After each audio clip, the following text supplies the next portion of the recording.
చేపల పులుసు చేసుకుందామండి. ఒక మామిడికాయ, మనము వెల్లుల్లి, జీలకర్ర, ధనియాలు, అలాగే కట్ చేసి పెట్టుకున్న ఒక ఆనియన్, వాటర్ వేసుకొని మిక్సీ కట్టేసుకుందామండి.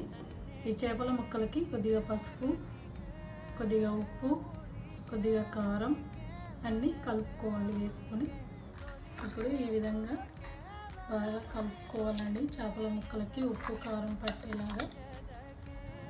ఇప్పుడు కర్రీకి కావాల్సిన ఆయిల్ వేసుకుంటాం.